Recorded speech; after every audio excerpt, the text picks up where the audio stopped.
முகையூர் அருகே பர்னூர் கிராமத்தில் தமிழக வெற்றிக் கழக கட்சி கொடியேற்றி இனிப்புகள் மற்றும் 300 பேருக்கு நலத்திட்ட உதவிகள் வழங்கப்பட்டது. விழுப்புரம் மாவட்டம் முகையூர் அருகே பர்னூர் கிராமத்தில் தமிழக வெற்றிக் கழக கட்சியின் கிளைத் தலைவர் தேவன் தலைமையில் நடைபெற்றது. இந்த நிகழ்ச்சியில் சிறப்பு அழைப்பாளர் கள்ளக்குறிச்சி மாவட்ட கழகச் செயலாளர் வழக்கறிஞர் ஆர். பரணி பாலாஜி கலந்து கொண்டு தமிழக வெற்றிக்கழக கட்சி கொடியை ஏற்றி இனிப்புகள், அன்னதானம், 300 பெண்கள் மற்றும் மாணவிகளுக்கு நலத்திட்ட உதவி வழங்கினர். இந்த நிகழ்ச்சியில் முகையூர் ஒன்றிய தொண்டரணி செயலாளர் சக்திவேல், கிளைத்துணைத் தலைவர் தமிழ்ச்செல்வம், கிளைச் செயலாளர் காமராஜ் மற்றும் கட்சி நிர்வாகிகள், பொதுமக்கள் ஏராளமானோர் கலந்து கொண்டனர்.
பெரியவர்களே, தாய்மார்களே, குழந்தைகளே, மாணவர்களே, உங்கள் அத்தனை பேருக்கும் தமிழக வெற்றிக் கழகத்தின் சார்பாக எங்களுடைய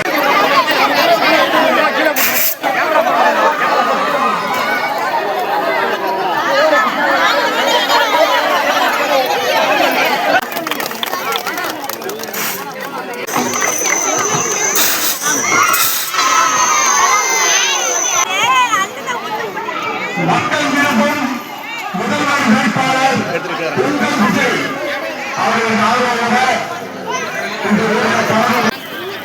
மேற்கு ஒன்றிய செயலர் அன்பு தம்பி வெங்கடேஷ் அவர்களே, அவருக்கு உறுதியாக செயலாற்றக்கூடிய அன்பு சகோதரர், இந்த தமிழக வெற்றிக் கழகம் என்ற இந்த வரலாற்று சிறப்புமிக்க கட்சி